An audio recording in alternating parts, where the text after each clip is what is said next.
been like, I don't know, 2 years since I last done a podcast. So let's see how we do today.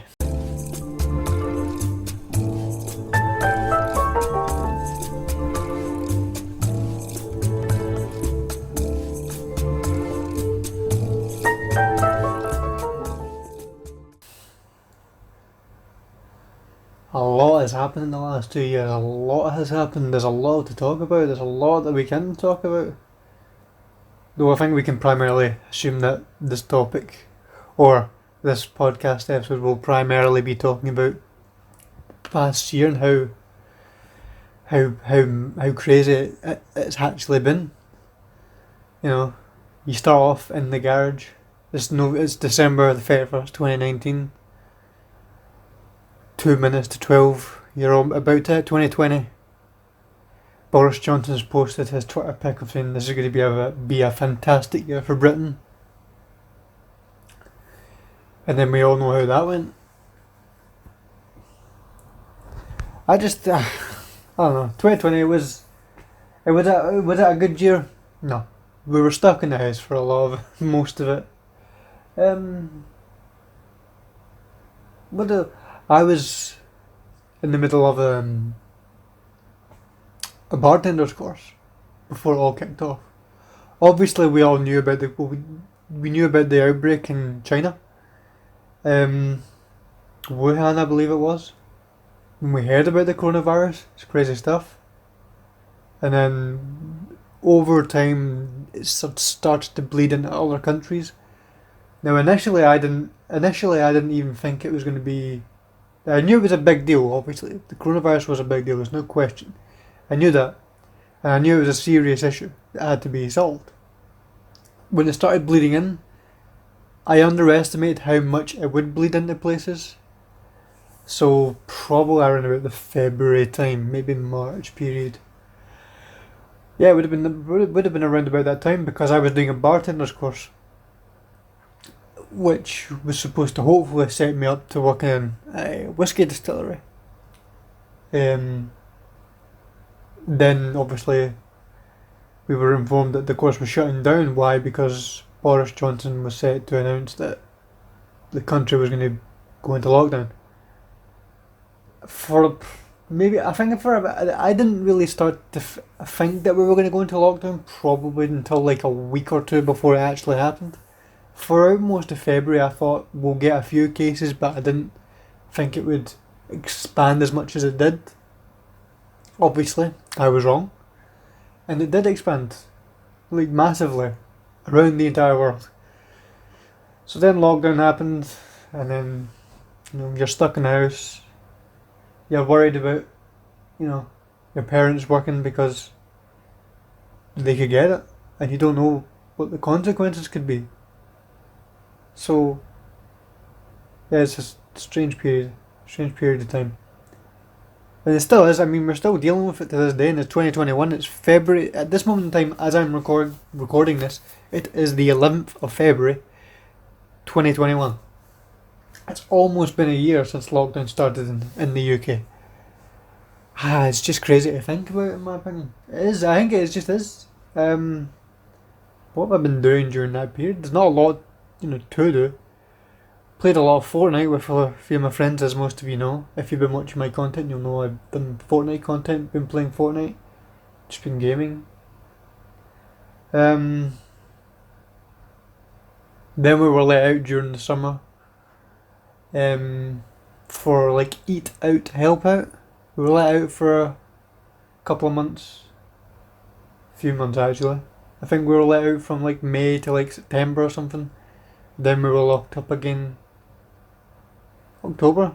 No, we were locked up again December.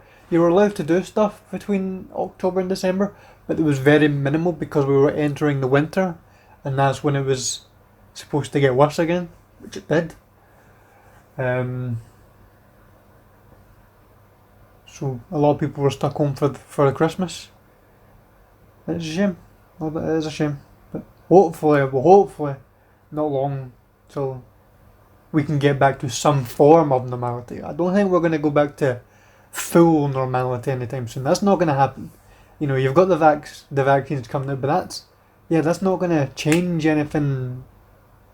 You know, we're going to be dealing with this for a long time. You know, so it's no case of once you get your vaccinations or once everyone has their vaccinations, we're all good to go back to normality. That's not going to happen. It's not going to happen. I've got a sneaky suspicion that we will be allowed out again for the winter. There will be limitations to what we can do. Then we'll be locked up again for the winter.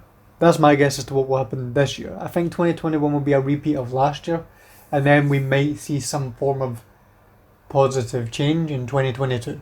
That's the hope. That's what I think might happen, and that's, you know, the hope is everything goes back to normal by the time summer happens. But I just don't see that happening. I really don't see that happening. Um, so we will need to wait and see. It's been crazy time. I mean, I've known a few people that have actually got the virus. I won't say who. But a couple of my friends have had it. Um,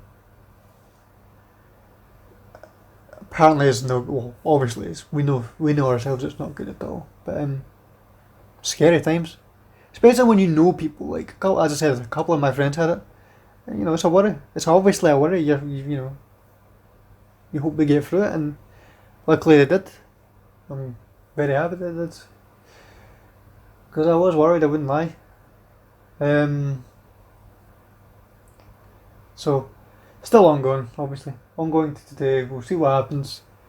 Hopefully it doesn't, you know. I say that, but I think it will last this year, and then maybe next year we'll see some form of change. Hopefully, hopefully. Um, I said earlier that I played a lot of Fortnite with my friends during the case of last year.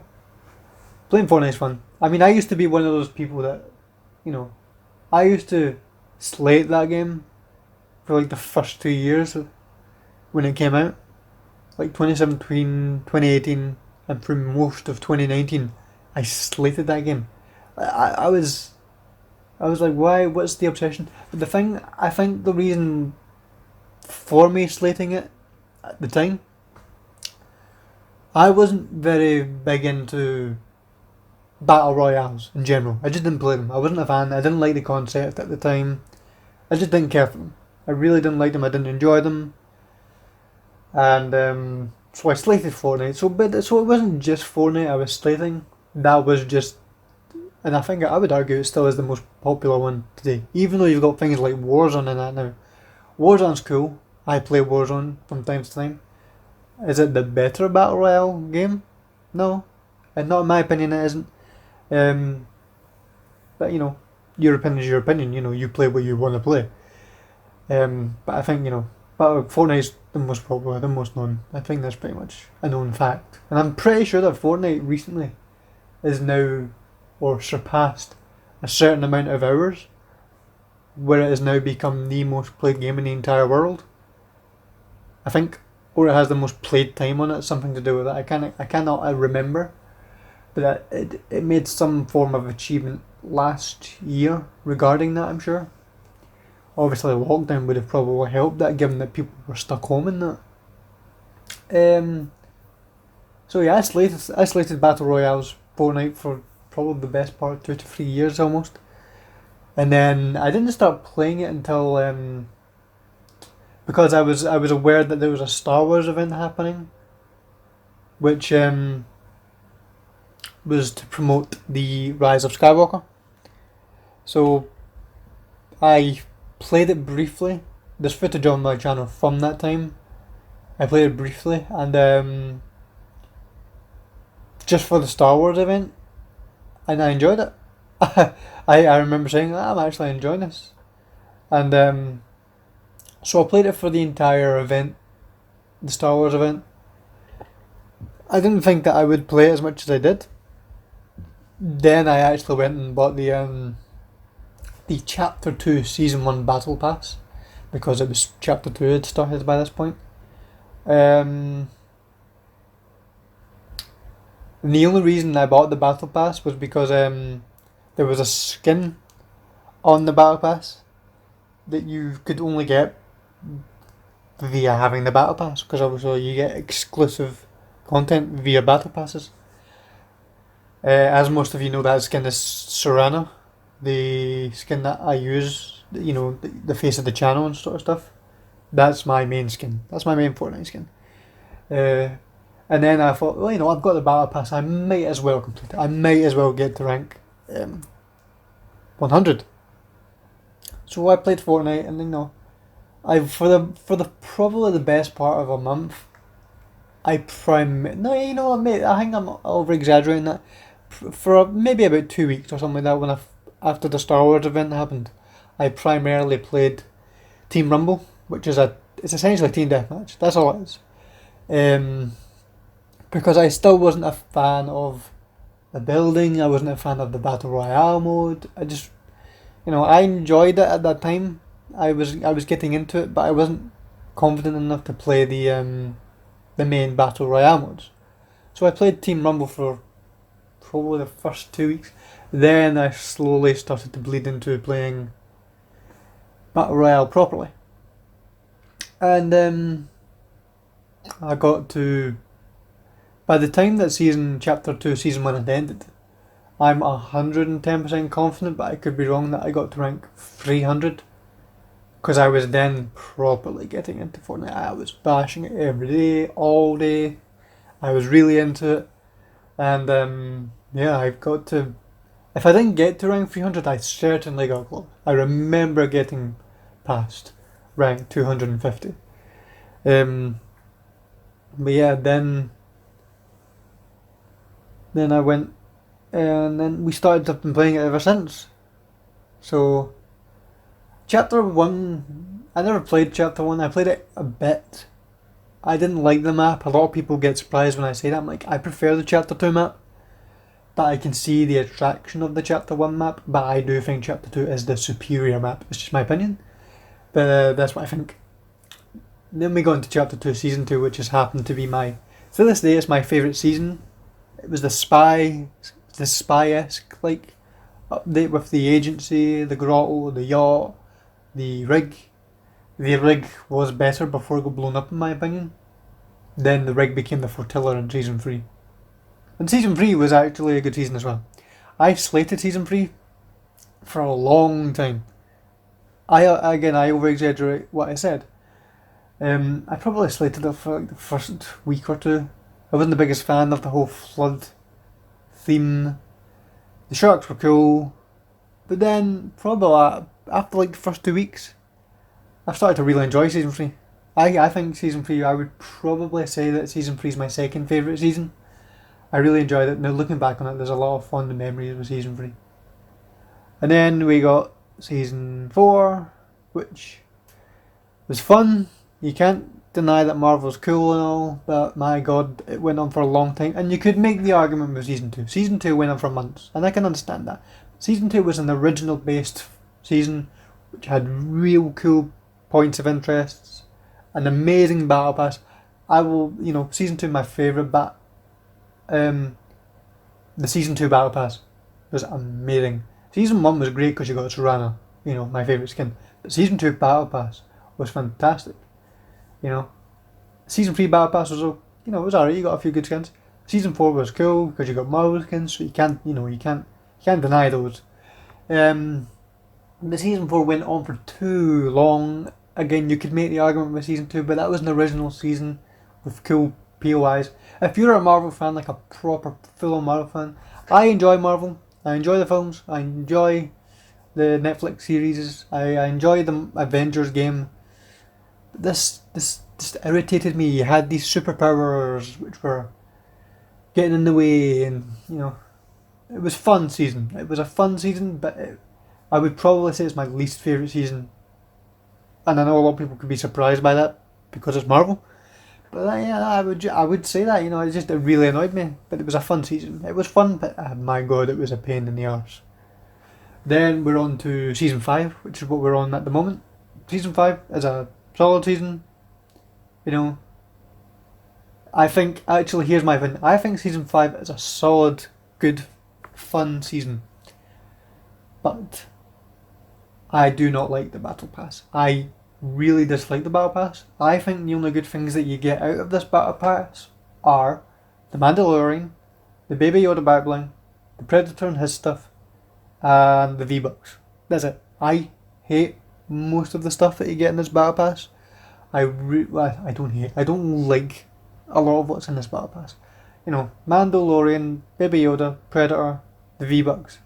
And there's a loading screen of female Midas, which I like. So it's only really like 5 items out of like 100. Because, you know, you get extra stuff on top of that. And so the Battle Pass I'm not the biggest fan of. But, you know, the map and, you know, the season, how it pans out. The bounty hunter stuff is really cool. That's really cool. And the fact that they've brought in NPCs into it as well, that's interesting. I like that change. The gold currency is a good change because you can use your gold to upgrade your weapons. You do not need to rely on materials to upgrade your weapons, which is a big plus. Because I like building and I went over it. I'm not the greatest builder in Fortnite, but I say I'm pretty good. You know, I can hold my own. And yeah, so that's been Fortnite. You know, that's what we've been playing for the last year. You know, I've played other games. I live stream Star Wars Battlefront 2, which I love playing still to this day. I thoroughly enjoy it. I live streamed it the other day. Love Battlefront 2. Absolutely love it. I got the Marvel's Avengers game I think, yeah, I got it for Christmas. That's what I'll say. That game got slated on a lot. I can understand why it got slated on a lot when it came out initially, because I slated on it a lot. Because it was a lot of the same. It felt very samey what you were doing. It was the same thing. Go here, you know. You know, I suppose you could make the argument with other games, but like it didn't feel very fun at the time when it came out. I played the beta, and it was fun, but it was all the same thing. And then I got the game. I completed the story. The story was fun. But I own it now, and I'm looking forward to the DLC. Obviously, Spider-Man's going to be a Sony exclusive character to the game. No surprise. I know many people who are absolutely pissed off about that, but you know, it shouldn't be a surprise, given that, you know, Spider-Man's now Sony. He is a Sony character. So I understand the frustration, but I don't understand that there's some folk out there who are surprised by that. But you know, nonetheless, I do understand the frustration. You know, if I was an Xbox player, I would be frustrated that, you know, you're not going to get Spider-Man. But yeah, that is what it is. And you know, again, I don't play it that much. I played it when I got it, and I'll play it when new stuff comes out. But that's just something else that I got recently. I've also been oh, you know what else happened last year that I'm massively into. Most of you know I'm into American politics. Obviously, we had the presidential election last year. So I remember sitting up on February the 4th, I think it was, when the Iowa caucuses started with the Democratic primary. Obviously, the Republican had their primaries, but Donald Trump was always going to be their nominee anyway. He wasn't being challenged, so Donald Trump was going to be the Republican nominee.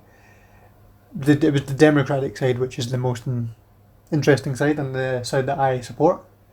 You had Bernie Sanders, Joe Biden, Kamala Harris, Elizabeth Warren, Pete Buttigieg. I can't remember the other candidates. Amy Klobuchar. I can't remember, some business entrepreneur guy that I cannot remember his name. But yeah, we had that. I sat up most nights watching the primary elections. My prediction for that, my initial prediction before the primaries happened, so during 2019, when Joe Biden and Bernie Sanders announced their candidacies, I made the prediction it was going to be one of those two. And I was right. It became Joe Biden. He became the nominee. I think that any of the Democratic candidates, well, no, you know what, let me say that again. Let me list the candidates that I think would have won against Donald Trump. Joe Biden, who obviously he won, he's the president now. Bernie Sanders, Kamala Harris, and I will say Pete Buttigieg. I think he would have won had he been the nominee. Now I know you can make that argument with other Democratic candidates given how last year went out, but I don't think Amy Klobuchar was exciting. Let me add Elizabeth Warren to that list. I like Elizabeth Warren. I think she would have won. Would I think she have generated the excitement that Bernie Sanders generated? Similar, but not the exact same. So yeah, my prediction was it was going to be Joe Biden or Bernie Sanders. That would be the Democratic nominee. Bernie won his fair share of the primaries. It was looking good for him then. Joe Biden made a comeback during Super Tuesday, which then changed the tide of that race. And then Joe Biden went on to win more and more states, obviously making him the nominee. And that was the case.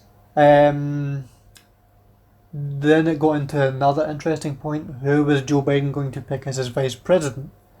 He made the announcement during his debate with Bernie Sanders that he was going to pick a female vice president, which I was very happy that he was going to do.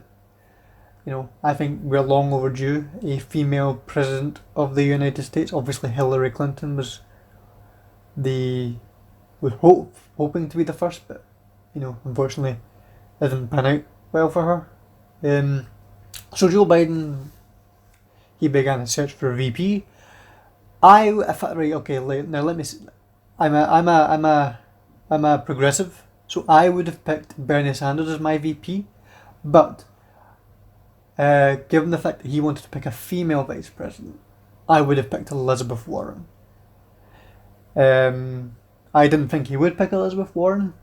Let me take that back. I thought there was a 50-50 chance that he would pick her. The reasons for picking her, there's only one reason, and that's because during 2016, when Hillary was being investigated by the FBI, just before she got the nomination, Joe Biden was going, if I were the nominee, I would have Elizabeth Warren be my VP. Now, the reason he said that is because I think the DNC was probably planning to make him the nominee had Hillary Clinton been indicted by the FBI. That way he could set himself up, he could pick Elizabeth Warren. So that's my only reason as to thinking that he could have picked her for this cycle. He didn't, which I expected, but I would have liked it if he picked her. I can understand the reasons why, because he did say he wanted a younger candidate. Because he's 78, 79, I think, something like that. So he naturally wanted someone a bit younger. Yes, Elizabeth Warren is younger. She's in her 70s as well. So he then went on to pick the most predictable candidate, Kamala Harris. I thought he would pick her. It was the most obvious, but then I thought, well, what if he picked someone else? Someone surprising. Someone that didn't run against him in the primary. But, he picked Kamala. Obvious choice, the most predictable choice, and, she's the vice president. She made history. Then we went to the convention. The convention was good for it being virtual. It was alright. It was not bad. Then they go into the general election. Then we had the two debates that were supposed to be free presidential debates. Obviously, one was cancelled because Donald Trump got coronavirus. He was cleared to go to that debate afterwards, though. He was pretty much fine by the time that he could have done the second debate, but he refused to do it. I cannot remember the reason. Anyway, we will cover the debates. The first debate was a complete and utter shit show. I think most people will agree. If you go watch that first debate between Joe Biden and Donald Trump, it's a fiasco. It is complete. It's absolutely hectic. It's a mess of a debate. Trump kept on interrupting him. Because he knew Trump doesn't like being challenged, and Joe Biden doesn't like being challenged. But Trump is a child. He's a child, so he couldn't help himself but having to interrupt, saying wrong, wrong, wrong. Bringing up, no facts, bringing up complete lies, because that's who he is, a liar. Then he got coronavirus. He went to the hospital and so on. And then he refused to do the second debate because he didn't want to do a virtual debate, because Joe Biden and many other people were not didn't feel like he should be in the same room with people yet. So they called off the second debate. Then we had the vice presidential debate. Now, I have strong feelings for that Kamala Harris versus Mike Pence debate. Now, I am happy that I was wrong. Okay. I thought she was going to go into that debate and annihilate him. Now, when I watched that debate, I've watched it one other time after it happened. And even though I know I was wrong, people did prefer her in that debate. When I watch that debate, I think to myself, she's lost that debate. She loses that debate. Like, you watch that and I watched that and I think, even though people prefer her and voted for her, and in terms of debate performance, in my eyes, she lost that debate. She was terrible. And she can be a monster. She can actually go after people. She, like, take when she debated Joe Biden, for example, and other people in the DNC. She was fierce. She was ferocious. She was anyone who thinks that she was fierce or ferocious against Mike Pence, I have to massively disagree with you. I think she was weak. I think Mike Pence was far superior in terms of how he debated. In my opinion, he cleaned her off that stage. I don't like saying it, and I think he did. I think he won that debate. Now, cut to the day after that debate, most people did prefer her, which I was happy. You know, that's why I say I'm glad I'm wrong.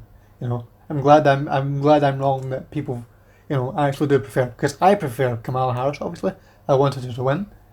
I wanted her to beat Mike Pence, and you know they did in the election. But in terms of that debate performance, I'm pretty much confident the Biden campaign was like, don't be as fierce and ferocious. You know, just let him lie. Just let him say what he wants. And I could be wrong, and you know, in the odd chance that she's listening to this, I know she's not. But in the odd chance, you need to, if you like, you didn't win that debate in my eyes. I'm glad that people think that you did, because that proves me wrong in a sense. But if she runs for president in 2024, the fact that she'll be running her own campaign, I will feel a lot confident when she goes to debate whoever she challenges, because I'm pretty sure we would see the Kamala Harris that we saw during the DNC debates, which was Kamala Harris in the DNC debates was a lot different to that VP debate. It was just, and I've spoken to people who think that her performance was admirable, you know, fine, but she didn't win. In my eyes, even though people say that she won, and I'm glad that they say that, they proved me wrong in a sense. In my eyes, when I watched that thing, she got swept under the floor by Mike Pence. Mike Pence is a good debater. Like, I don't like him, I disagree with him, and I don't like him. But my God, he's a good debater. Like, you cannot say that. You can hate him, fine.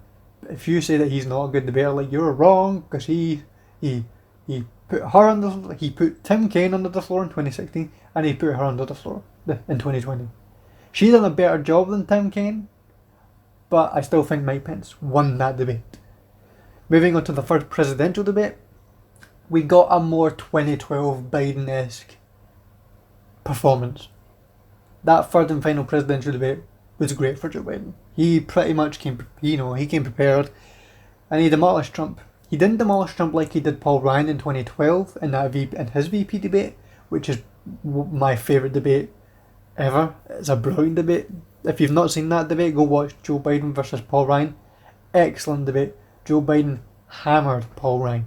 Like he hammered Donald Trump in that last debate. Not as much as he hammered Paul Ryan, but he done a good job. And then I started to feel a bit confident going into the election. And then cut to the election day itself.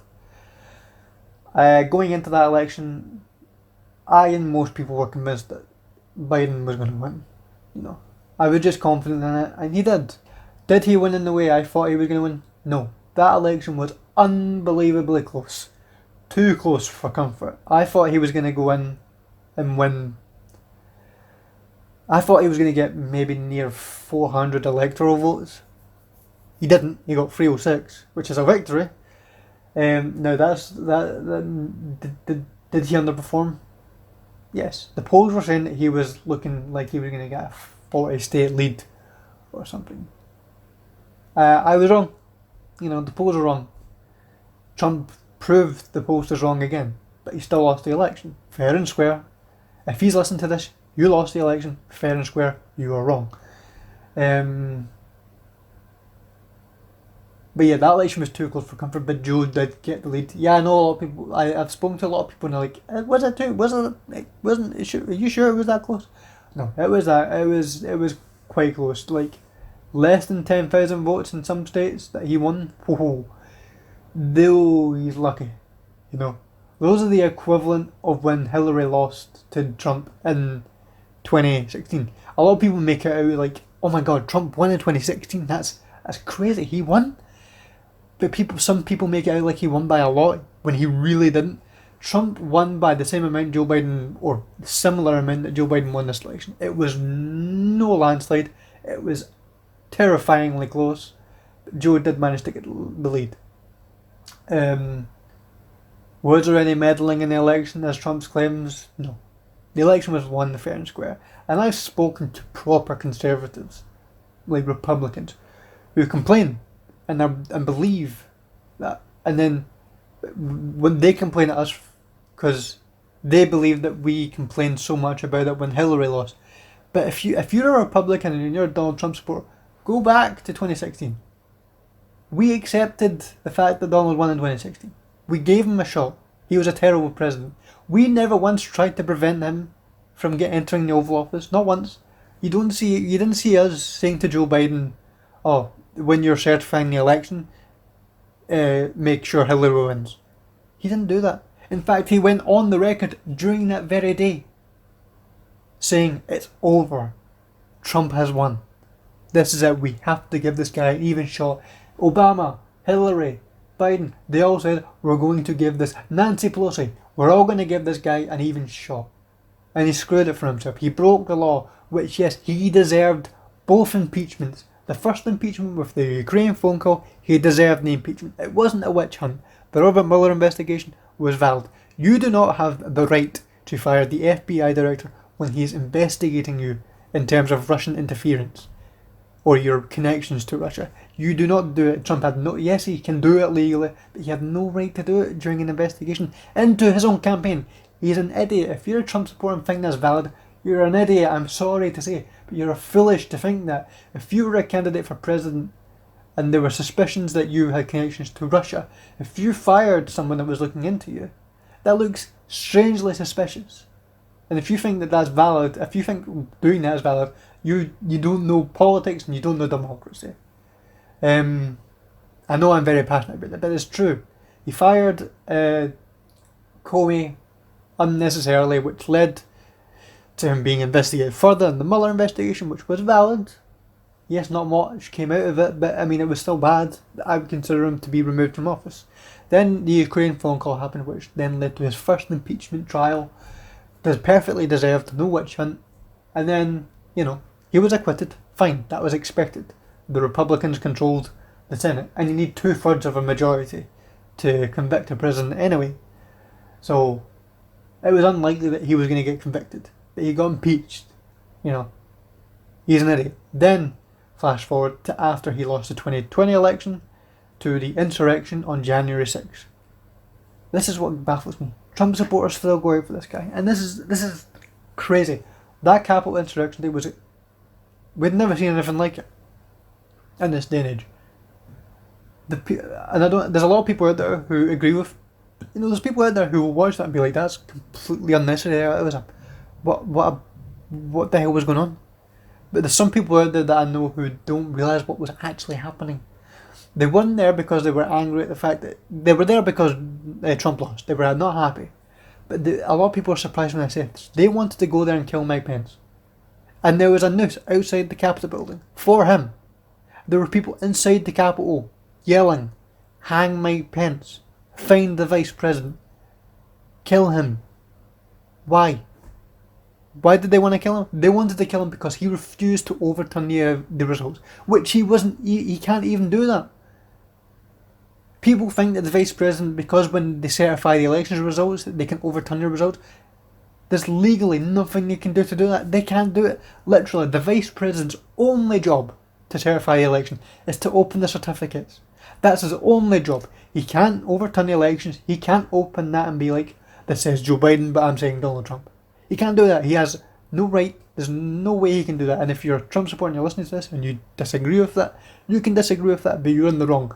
There is no legal way that the Vice President of the United States can overturn an election result during the certification of the Electoral College. It can happen and it won't happen. Mike Pence, despite our disagreements, done the right thing that day. He called out the people that rioted the Capitol building and he gave the election to Joe Biden, as he should have done. And Trump was seen laughing, watching the TVs as this was happening. They were going to kill him. Imagine you're the Vice President of the United States. Your own supporters are coming to kill you. They want to find you. They want to hang you. It's just baffling. It's completely mad. So that then initiated the second impeachment trial. Completely valid in my opinion. He was an idiot to do so. Now I know a lot of people are like, well, there's no point. There was only 2 weeks till he was leaving anyway.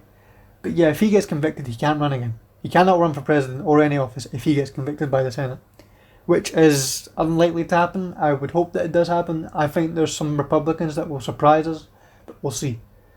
Nancy Pelosi and the other House Democrats and some Republicans even called on Mike Pence to initiate the 25th Amendment.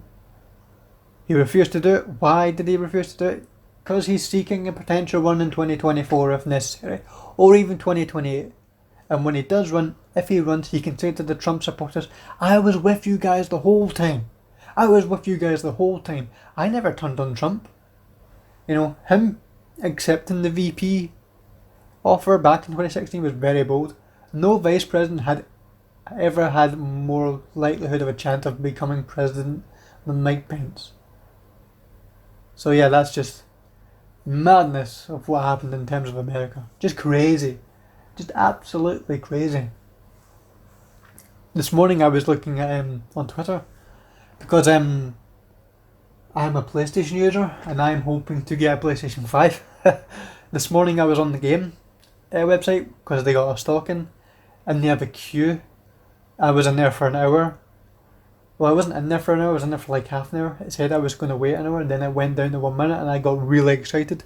Turns out they were out of stock. So the wait for the PlayStation 5 is real. I don't know what Sony and even in some parts of the world, Xbox, it's not like Xbox is completely innocent in terms of what's happening either. More people have been able to get Xboxes, fair dues. Xbox, I will admit it, done a better job in terms of being able to get more Xboxes out there. You know, they're not, the Xbox users are not completely out of the woods yet. There's a lot of Xbox people I know that are struggling. You know, just like I'm struggling to get the PS5. It's mental. I don't know why both businesses fought. I don't know what the plan was. I haven't actually looked too much into it, but they should hopefully have more units to be available soon this year. So yeah, new consoles. What did I think of the consoles? In terms of the name, PlayStation 5. You know, there's nothing special about that name. Now here's the thing about the Xbox name I don't understand. Xbox Series X, such a stupid name in my opinion. Now I'm not saying that because I'm a PlayStation player. I'm saying it because I genuinely believe it's a weird name. It's a weird stupid name in my opinion. Because Xbox One sounds cool. You know, you had the Xbox 360, you had the Xbox. You know, Xbox 360, you know, fine, that was that. Xbox One, okay, cool. You know, better name in my opinion than you've got the Xbox Series X. And you're like, that's such a weird name. Then you've got the Xbox Series S, which is a smaller version. Which is an interesting option that they made, I think. I will admit that. I think the Xbox Series S is an interesting option that they created. And then obviously there's only 2 versions of the PlayStation that you can get. You can get the regular PlayStation 5, which is the one I'm hoping to get. And then you've got the PlayStation 5 Digital Edition, which is purely digital, obviously. That's just the way the world's going now. Everything's digital these days, you know. I think we'll get to a point where you're not even going to be buying discs of games. Yeah, it's unlikely to happen. We're going to be able to buy physical copies, but it's just a lot more people going towards digital downloads these days. I've not really been much of a digital downloader. I still buy physical copies. I think the last game that I physically bought was Black Ops, Call of Duty Black Ops Cold War. I got that, I pre-ordered that. That's a good game. I know that they had that game was supposed to come out this year. The end of this year, the end of 2021 was when Cold War was supposed to come out. It got released last year, so they had less development time on it. My opinion of that Call of Duty It's a fun Call of Duty. Now, when it comes to Call of Duty, I am a Treyarch fan. I prefer the Treyarch games. I think they're the superior COD games. World at War, Black Ops, in my opinion, are the two best Call of Duty games in the world. I think they are superior to all of them. I think Modern Warfare franchise is a solid franchise. It has the best Call of Duties. Now here's the thing, because I really love the Treyarch story, but the Modern Warfare story is a solid story. It's the first video game story that wasn't a GTA game that I got properly invested in. But when it comes to Black Ops Cold War and Call of Duty Modern Warfare from 2019, I think Modern Warfare is superior. I just think that there's no reason that breaks in my mind to say that.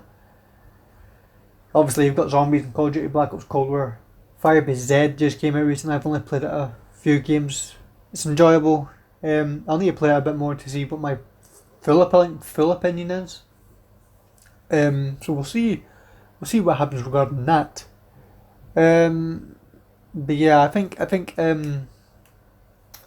Call of Duty is moving in the better direction in terms of quality and so on. You've got Warzone, which is fun. But yeah, that's it. I think Modern Warfare is superior to Cold War. Cold War is still fun though. I still play it. What else have I been playing? GTA.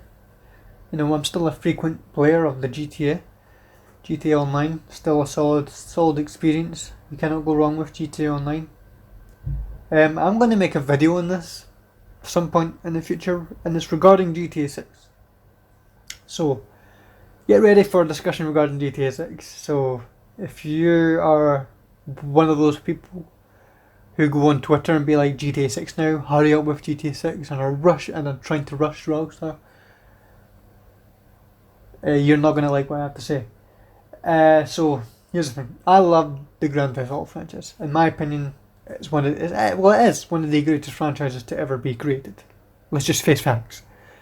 Rockstar have put themselves in a very unique position where they own the most profitable entertainment product of all time. That being GTA 5. They're in a very unique position right now. Very unique, very, very, very special position. GTA 5 came out in 2013. It was announced in 2011. Now a lot of people are like, hurry up, we're fed up with GTA Online, we're fed up with GTA 5, no one wants a PS5 version, get on with GTA 6. And to those people I'm like, you're not entitled to GTA 6. They don't need to give you GTA 6. They could just keep on, supporting GTA 5 Online. It's one of the best selling games. It's the most profitable entertainment product of all time. They're a business, and they're in the business of making money, obviously. They have every right to do what they're doing right now. Understandable. So, I am fully behind what now. A lot of people may not like or understand why I'm going to say this. I am fully behind Rockstar doing what they're doing right now regarding GTA 5. PS5 version, let's have it. They have the right to do it. Let's face facts. When we play GTA 5, us players who frequently play it, and we get those updates, the casino update, the casino heist, the Cayo Perico heist, we cannot deny that those heists are fantastic. Those updates are brilliant. Those, 2019, 2020, those updates were really good.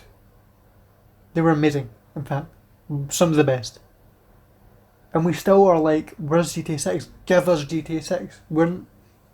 Here's my prediction regarding GTA 6.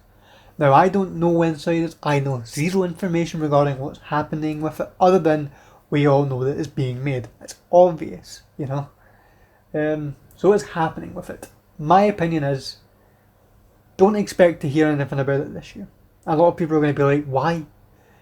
This year probably will only be about promoting the PlayStation 5, Xbox Series X editions of Grand Theft Auto 5, which is the expanded and enhanced version. So, this year will probably be used to marketing that. 2022, we could see something.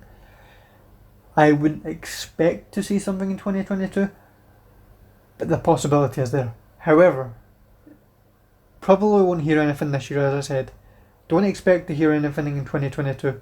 I am 110% confident. I am 1,000,000% confident that we would hear something in 2023. Because it would mark 10 years since GTA 5 came out. They could make an announcement in 2023. No release in 2023. They could make an announcement in 2023. Announce GTA 6 is coming, release a trailer or teaser trailer, then spend the next 2 years marketing it. Because we all know a game of that high, a Grand Theft Auto game. This GTA 6 is gonna be, I was gonna say worldwide changing event. It's gonna be a very, very massively spotlight time for gaming. All eyes are going to be on this, just like they were on GTA 5. And now that the fact that GTA 5 has surpassed all these expectations and has become the most profitable entertainment product of all time, all eyes are going to be on GTA 6. GTA 6 is going to be the focus game of that year. No one's going to care about anything else that year. Let's be real. Games that come out the year that GTA 6 comes out, it's going to be swept under the floor when GTA 6 is released. No one's going to care about anything other than GTA 6. Now, I know there are people out there who don't care about the GTA franchise as much as others, but even those people will know that GTA 6 is going to be the main attraction of gaming that year. Nothing's ever going to top GTA. The GTA franchise will not be topped within the next 10 years. GTA has put themselves in a position. And I'm not saying that because, I love playing it. GTA, I love playing it. Is it my favourite franchise? No. But you can't deny facts. You just can't. GTA 6 is going to be... It's going to be a crazy time for gamers. And I'm really looking forward to it. So yeah, I think an announcement would be likely in 2023. A release in 2024 or 2025 is likely. That's my prediction. I think we could see a wait of 12 years between GTA 5 and GTA 6. I think it's very possible. I'm not saying it's happening. It's just my prediction. It's just a guess. I think there could be a 12-year period between GTA 5's release and GTA 6 release. Now, a lot of people can believe that or say what they want regarding it. Do that. I would be really curious to read what you say. I just don't think we should expect GTA 6. We shouldn't expect an announcement this year. Don't expect one next year. 2023, I would say, is the likely scenario in which we get an announcement, followed by a release in 2024 or 2025. That's my guess. It's a complete and utter guess. So we'll see what happens regarding that. That'll be a very cool and interesting time for gamers, and I'm really looking forward to it. They made another game. Rockstar made another game in the last couple of years, as some of you probably know. That being Red Dead Redemption 2. That story, the Red Dead Redemption campaign, is one of the best campaigns I've ever played. And it is an amazing looking game. It is a gorgeous looking game. Rockstar never ceased to amaze, and they never disappoint. But the online. Red Dead Online is frustratingly lacking. Red Dead Online has so much unique opportunities. There's so many routes they could go down, and they're not doing it. The last two updates, we got expansions on our already existing roles that were introduced in an update 2 years ago, or a year and a half ago. No one cares about expansions to already existing roles. And being realistic, there are people out there who I know who are close friends of mine who don't mind that and are grateful that we're getting. I'm grateful that we're getting it too, but I'm being realistic. No one cares about expansions to existing roles or existing updates. No one wants that. We want heists. We want properties. We want new guns, which we do get. We want new businesses. We want so much more, and we're not getting it. And this game is almost... Red Dead Online this year will have been out 3 years. I still hold out hope that we will see a change in what kind of updates we get. I think the summer update of this year and the 2 updates that we will get this year. I assume the 2 updates that we will get this year. We could get more, but I think it will only be 2. Those 2 updates will be the big decider for me and for Red Dead Online. If they do not come out the gates swinging this year, it's over. It's over. I will give up. Red Dead Online has a promising future. They need to. It's not us that need to grasp it for them. They need to grasp it. They need to do it. And they're not doing it. If the summer update and the winter update are amazing, we're on the right course. If they're lackluster updates that just add stuff to already existing things in the game is dead. It's over. Yes, the game sells well. Yes, it's a good game. But the content that we're getting is disgusting. I know I said earlier we know you shouldn't feel entitled to GTA 6. Well, you shouldn't feel entitled to the content that you want. But they said so much about Red Dead Online, and I don't think that they delivered. And I think a lot of people agree with me on that. There's so much they could do with this game. As I said, this year will probably be this year. It needs to happen this year. If it doesn't happen this year, I will still play it. I will no longer hold hope for the game. And I know that's bold coming from me, a big Rockstar fan, but you have to face facts. Red Dead Online has been out for almost 3 years this year. GTA Online had probably 2 times the amount of updates that Red Dead has got. It's frustrating, to say the least. Since I did the last podcast, we had The Rise of Skywalker come out. So let's talk about the sequel trilogy for a bit. Let's talk about that. Now, I intend to make a video, purely like a review based on the sequels. But I'll discuss it now briefly, so anyone who listens to this will get to listen to my review beforehand. I done a rewatch of The Force Awakens and The Last Jedi and The Rise of Skywalker very recently. I will explain my opinions of each film. The Force Awakens. Brilliant. Loved The Force Awakens. Cracking film. Cracking Star Wars. Good Star Wars. Star Wars that we like. That's Star Wars. We like that. We like The Force Awakens. Force Awakens is solid. We enjoy it. I remember when it came out, everyone loved it. Fantastic. We had high hopes for this film. We were not disappointed. There's not a lot else to say. It's The Force Awakens, I think most people would say. It was a strong start. Very strong start. Then we get to episode 8, The Last Jedi, which everyone was excited for. This was the film that Luke Skywalker was going to be back in. And we didn't get what we wanted. Rian Johnson is a brilliant filmmaker. He does good films. He done this film poorly. There's no question. The Last Jedi is a big disappointment. Does that take away from his other work? No, I'm not going to slate everything that Rian Johnson does purely because of The Last Jedi. Knives Out is a brilliant film. I will not deny that, and I'm extremely looking forward to the sequel. But The Last Jedi had to be amazing. It had to be, and it just wasn't. I can accept the first, 45 minutes of that film. A lot of people are surprised when I say that. I can accept Luke Skywalker being an arse up until the point where Rey is talking to Kylo. He goes out to the rock, he places his hands down, and he feels Leia. He knows Leia is unconscious. She's been in danger. He knows. There's no way he doesn't know that she's in danger. And he stays in the island. Luke Skywalker would have went arm's length to save his sister. And he stayed on Act 2. Purely because Rey touched hands with Kylo. What? That is the point when I then start to get triggered. From that point onwards, I'm like, Jesus Christ, Rian, what have you done? We get a nice little scene with Yoda, but it was nothing. It really wasn't. It's probably one of the only good points in this film. So yeah, that's my view on The Last Jedi. I accept up to a certain point. When Luke touches the rock, he feels that Leia's in danger, and yet he does nothing about it. He stays on Act 2. Luke would have went arm's length to save his sister. He would have raised the X-Wing from the water, and he would have went with Rey.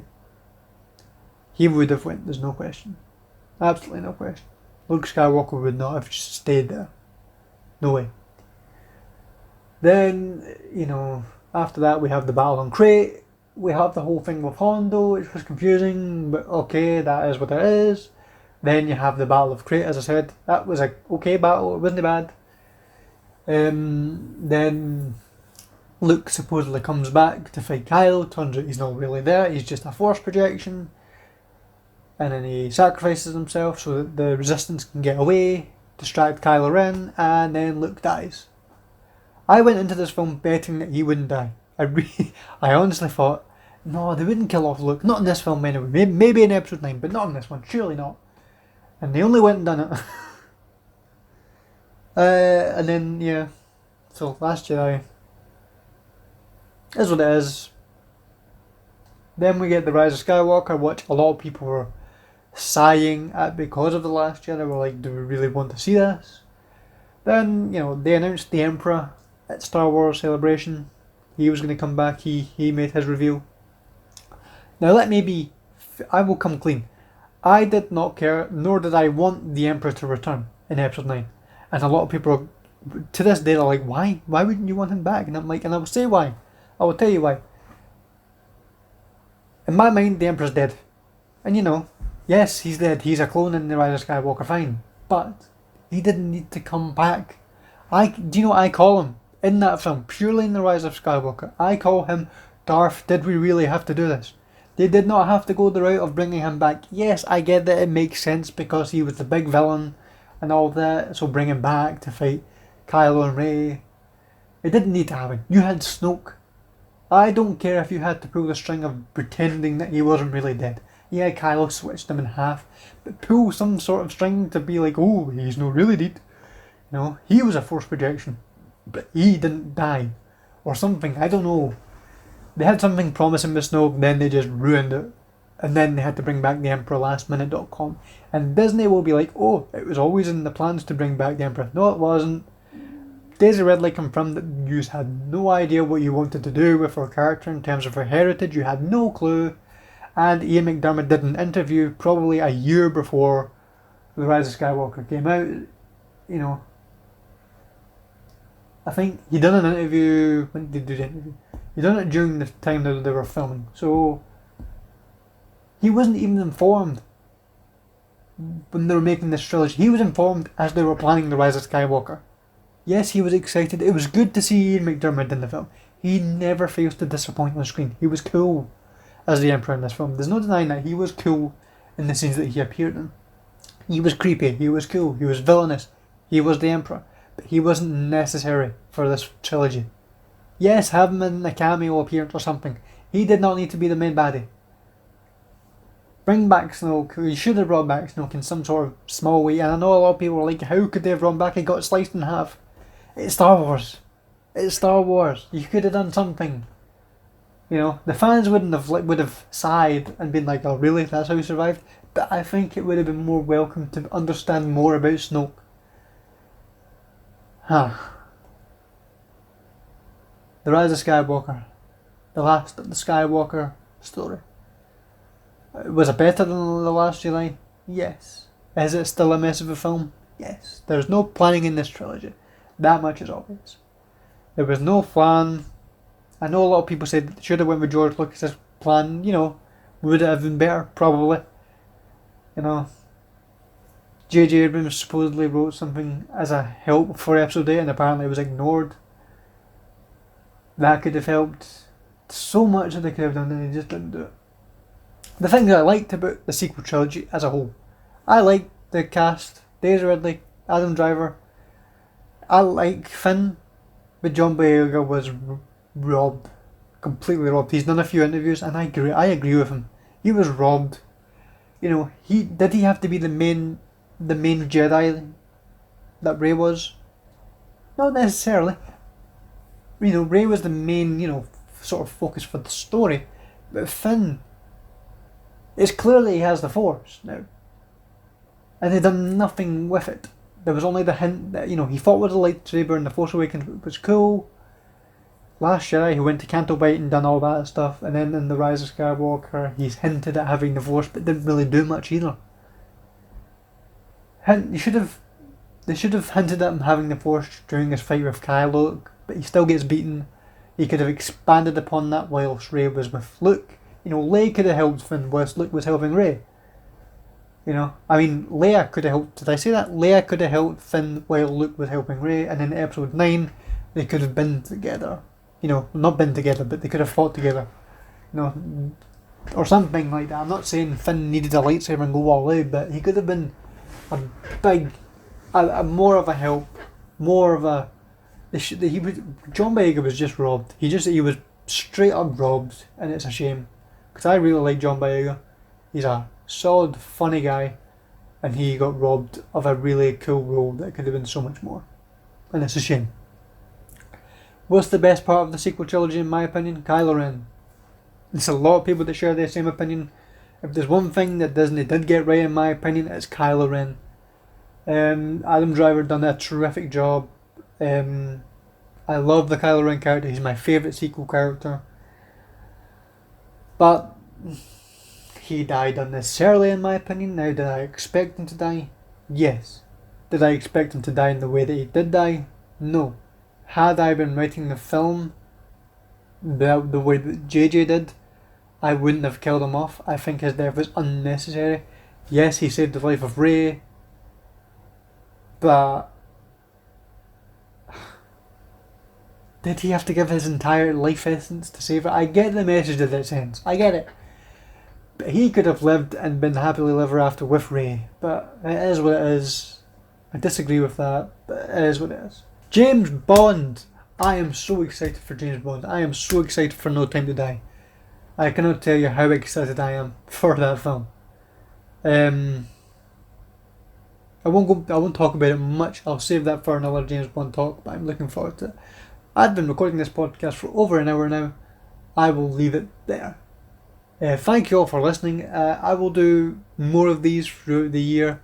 Don't know how often, don't know when the next one will be, but I hope you enjoyed. I hope you enjoyed the talk. Let me know your opinions on what I've discussed in the comments below. Like the video, subscribe for more, and I will see you all again soon. More content coming very soon. Take care, guys.